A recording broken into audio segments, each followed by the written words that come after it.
Welcome to the Affinity podcast. And today we're changing pace a little and I have our first of what will be many guests over time. And it's a really special guest.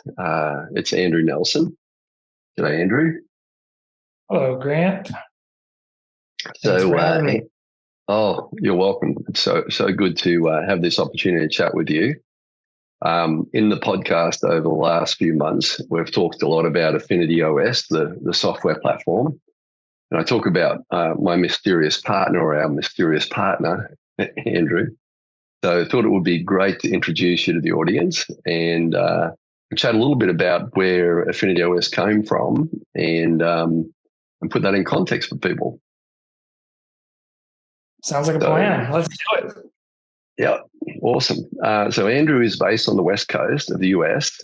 We first met in the US back in the late 90s. And Andrew came on board at a company that I was running at the time. And our history then sort of intertwined over 20 plus years, almost 25 years, where Andrew was my CIO at various points and a good friend at all points. And most recently, what's happened on the heels of the affinity principle coming out is Andrew conceived an idea, which we'll sort of let that hatch today a little bit as to how that evolved. But give you a little bit of background on him. When I did meet Andrew, he was at the very, very pointy end of, I'm going to say all things IT, programmer, hands-on, developer, just a little bit of everything in that IT space. And I tried to get Andrew on board, which didn't take too much leverage. I mean, he was pretty excited about what we were doing and just a wonderful relationship from there on. So what happened over ensuing years was the groundwork of Affinity Principle was formed, and Andrew was a big part of that. Oftentimes I would talk about, hey, why don't we automate that? And that would be my great idea of like, we're going to do this, we're going to do that, and why don't we automate it? And for Andrew, that meant hundreds of hours often of development and building things that hadn't been built before. And the funny thing is, Drew, you always came through. It was pretty amazing that you sort of brought these ideas to life. It was worth it. It was always a challenge, but it was worth it to see the result. Yeah. So over many years, we brought the affinity principle to life. But when COVID happened, we were locked down, and this compilation of experiences and notes and information that I'd garnered over the years in the development of the concept of the affinity principle formed in the shape of a book. And Jana and I locked down for what was pretty much 3 months full time. And as I wrote, Jana designed beside me, and the affinity principle came from there. And we were lucky enough to become an Amazon bestseller and have built on the backbone of the book in many ways. But this sort of is where Andrew came back in, because I was in Australia at this point. Andrew was still in the US. And Drew, you might want to tell this part of the story, because I remember you reaching out to me and would love to hear it from, Sure, in your words. So we were, it was post or during COVID, a little bit post COVID, and you were in Australia and starting to settle down there. And I was in the States and still involved in the fitness industry, which was really reeling from the situation with COVID here and gyms being shut down by mandates in their states. And it really created a lot of opportunity for clubs to reach out to their members and communicate with their members. And in fact, there was a large influx of support from the members during that time regarding the clubs being able to continue operating. And members were offering to continue paying their dues even though the club was closed. And a lot of that just kind of stood out to me as these clubs that had relationships that were above and beyond just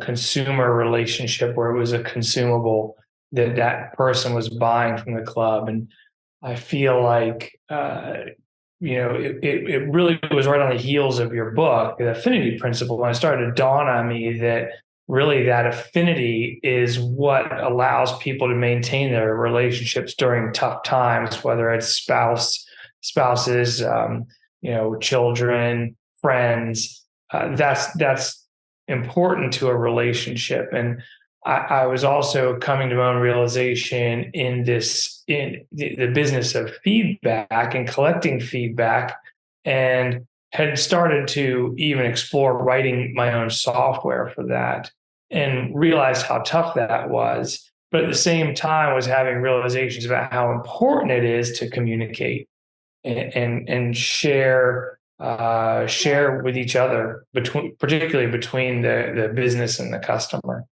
So I had been reading your book. I'd shared your book with a few people, and just realized that there was a lot of correlation between what I was doing in the member feedback space, and particularly in clubs, and looking at the way the world had changed with COVID, and then just reading your book and realizing that a lot of this resiliency was coming out of these strong relationships, and that those relationships aren't just with your team. They start with your team, but they move into your customers as well. And if you can strengthen the relationship with your team, and your team can strengthen the relationship with your customers, the final outcome is financial success. And so, I gave you a call and said, Grant, I think there's a huge opportunity here for us to put some software together around the affinity principle that will help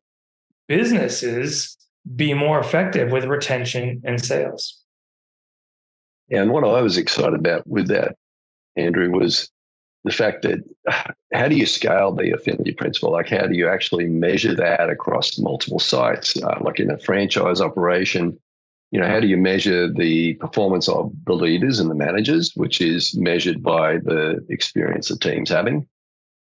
So we had to measure the team experience and do that in a way that was not subjective, was really enough, data-driven information to percolate the sentiment to the top, which was in itself really difficult. And maybe you could talk to that a little bit in terms of, and I should repeat the affinity principle just for folks that haven't heard it before, but the principle is that with great leadership and management, the team has a great experience because they're being coached, they're being nurtured, they're being helped to be their best selves. And if they're having a great experience at work, then they're going to deliver a great experience to members or clients. And that equals financial results. So that's the formula. And it is all predicated on the team experience, because it sort of starts there, what the managers deliver in terms of a work environment impacts their experience. And you suggested that we could do what we'd done previously. We'd measured eNPS before, and we'd measured NPS before, but in fairly manual ways. And we'd never been in a position, even with a dozen sites up and down the East Coast, to really bring that data together in a way that was very, very transparent.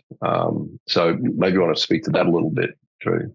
Sure. Well, the funny part about that is that I'm going to go back to your requests for automation that you always gave me in the past. Was that we were trying to figure out how to send out emails, or look for at-risk people, or handle prospecting. It's funny because one of the things that I worked really hard on is automation in this space, and automating an effective cadence of connecting with employees or connecting with customers to get feedback from them in something that could be measured over time, where you could look back and know what was going on, so you could look forward and make some predictions about where things are going.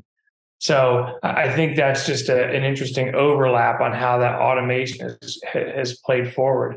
But you talk about things like sentiment, And we're focusing in the Affinity OS on less about the numbers. Like you said, we've done surveys on eNPS and we've done surveys on NPS, and those are good numbers to have because NPS is the primary indicator of growth in an organization, and a high eNPS is going to mean you're attracting the right employees or the best employees. So they're important numbers, but what I was really pushing for in this was opening the communication and really getting the team to talk to the managers and getting the customers to talk to the team, and then turning that conversation into meaningful data. And we're strongly partnered with experts in the AI space and machine learning space that help us to do things like pull those themes out of conversations, pull sentiment out of conversations, look at something called recommended actions, which is taking that sentiment and taking the words used and determining how much effort your customer's putting into giving you this feedback, so you can know how much effort you should be putting into replying to that customer. There's just so much happening in this space, and if you look at the large learning models like ChatGPT and how they're able to carry on these conversations, we're looking to leverage a lot of that, but not to have a conversation with a robot, but to inspire the conversation in a more effective way with your team talking to your customers.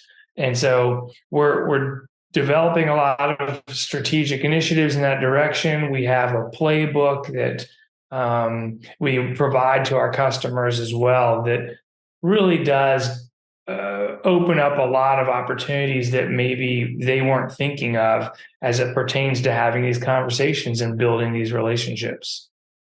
Yeah, I think that's a key soundbite there, because what we are trying to do with Affinity OS is obviously create a great experience for the member ultimately, or the customer, and having both layers, the team and the member layer of that, be really clear and transparent, is really powerful and driving that communication. But I think a key thing that we've discovered, or not discovered, but expected as a byproduct, is higher retention rates, which it doesn't take much at 1 cent per member per day. It doesn't take much to recover your investment in Affinity OS. You can save one member and you can pay for it. But the retention is critical. Yeah. And then the referrals. When you get somebody that's giving you a net promoter score of 9 or 10, they're the most logical and practical candidate to reach out to say, hey, how do you feel about referring a friend? And we've found that to be a very effective methodology. And I think, communication for communication's sake is great, to build relationships and have the commitment and connection. But the byproduct, I think, of Affinity OS is where the financial piece does come to nest. And that's, through the increased retention and referrals that we see. That's right. Yeah, it is amazing that you can save just one member or sell one new member a membership that was referred by someone that's highly likely to recommend your business, and it pays for this system. Yeah, and that was part of our model. I think two things we wanted to achieve was to make it very affordable, but equally we wanted to make it very effective and Yes. and scalable as well. So one of the things you've been working on recently, which we're bringing to market soon, is the franchise piece of this, and to put that layer into it. And that's exciting too for franchisors to have great transparency across their portfolio, but equally for franchisees to have a better understanding of what's happening within their business. Jana and I have a friend who has multiple franchises in different areas and different industries. And she really struggles to keep a handle on what's going on in those different businesses. And this would be a godsend for her if she had this in each vertical she's in. One thing I did want to cover Drew, was Andrew, was just where we're at today. So, I feel like we've been in a profiling space, or really we've been, building prototypes is probably the better way to think about it. And we've got this prototype which is fully formed now, and I'm seeing the results myself internally in the businesses where it's being used, and it's really exciting. But the future of where we're headed, what do you see for the next year or three for Affinity OS? Yeah, I definitely see us using a lot more of the machine learning to do more predictive measurements based on scores and feedback from members, utilizing real data, so actionable data that we're collecting and the outcomes that we're collecting, so we can test those against models that we're creating today and provide better tools to operators or owners to continue to improve their processes, and also to inspire their team to build affinity with their team, and then inspire their customers and have their team build affinity with their customers. And all that does is tighten those bonds between everyone involved. And as you said in the affinity principle, driving financial outcomes. And I think it's important to mention that those lead to what I talked about earlier, our playbook. And I think those playbooks are going to be really helpful to owners and team to have creative things to do that they're not thinking of right now in the way they interact with their, with the customers and with each other. I think that's just going to alleviate a lot of that pressure of, what do we do next to grow? What do we do next to increase retention, and really utilize the research we're doing to provide tools to make that easier. Yeah, and I think a couple key sound bites there: the playbook piece, the fact that we're giving clubs or businesses, really simple tools to use to get value and leverage the system even more. I think the predictive piece, you talked about it being predictive and getting more predictive. That's a key element. We know that NPS is a good lead indicator, so it sort of suggests what might happen coming, in the next ensuing months at least. We know our financials are lag indicators, because when the money hits the bank, it's all over. You can't do anything to change what hit the bank. So a lead indicator like this is very unusual in management. And that's where I think AI is going to be powerful in the future, is in these predictive spaces. And the accumulation of data we're getting and the accumulation of experience in terms of what that data actually is saying, and the ability for AI to bubble that to the top, incredibly powerful. We've been proving out the affinity principle by virtue of the same thing you just talked about, which is leading indicators. And I think people have undervalued eNPS and communicating more effectively and more continuously with their team, right? I think it becomes an annual survey or exit interviews, right? You're just not having the conversation at the right point in time. And so that eNPS, as we said in the affinity principle, really is a great leading indicator. And we're proving this to your NPS, which is a great leading indicator to your growth. And we're proving that you do need to look at it in that order. I think that's a great point, Drew, and I hadn't really thought about that, honestly, till now. NPS, they say, can look out about 3 months, in a reasonably practical sense. It's sort of like the weather. You can only look out so many days with the weather. But with the eNPS, it is predictive as to where the NPS is going. So I think, and I can't elucidate what that time frame might be, but it might give you additional months of advance warning that, hey, something's headed south, or something really good's happening at this site, or at this, in this business. How do we leverage that at our other businesses? So the predictive space that we have by having the eNPS piece in front of the NPS piece, it probably does more for a business in terms of, a tool to guide them in the future, than anything I know of at the moment in the marketplace. It's really hard to get that lead information on the market. Usually we're following the market, and that's not much help when you're in the middle of it.